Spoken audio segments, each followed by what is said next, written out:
Je lis du livre de Genèse, chapitre 8, les versets 15 à 17, ce qui suit.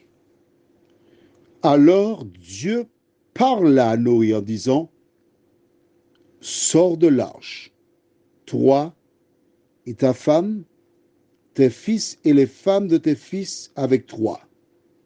Fais sortir avec toi tous les animaux de toute chair qui sont avec toi, tant les oiseaux que le bétail et tous les reptiles qui rampent sur la terre, et qui se répandent sur la terre, qui soient féconds et multiplient sur la terre.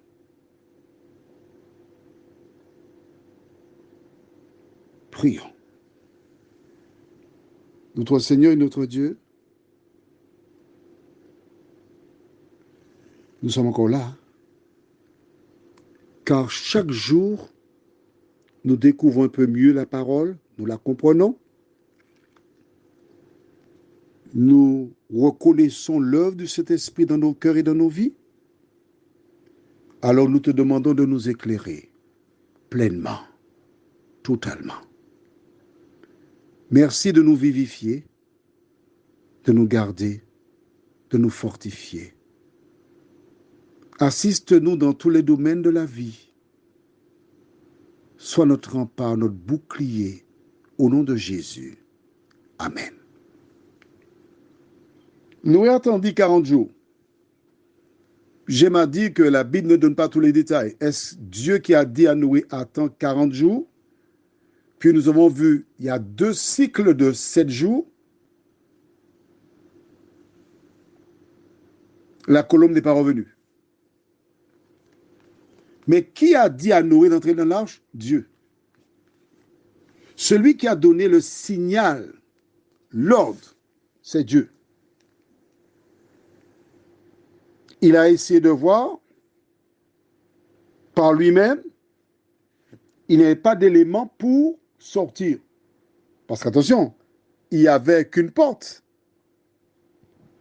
Elle n'était pas à même le sol, mais était légèrement plus haute que le sol, de telle sorte qu'il y avait juste une sorte de pont qui avait été placé pour que les animaux entrent facilement.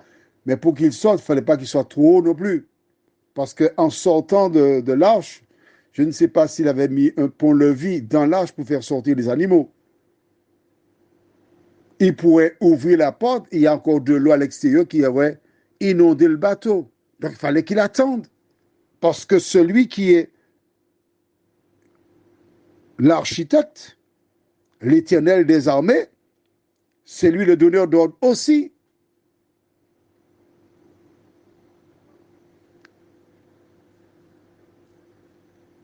Tu es dans une situation où tu souffres. Une femme qui te fait passer sous une table, un homme qui te fait passer sous un lit, et tu galères. Tu galères. Des gens qui ne savent pas ce que tu vis veulent te donner des conseils. Fais ci, fais ça. Au lieu d'aller s'occuper de leurs affaires, mais tu galères. Mais je voudrais te dire ce matin, qui que tu sois, que ce soit dans une relation ou dans une entreprise où tu galères, Dieu ne t'a pas oublié. Dieu sait que tu es là.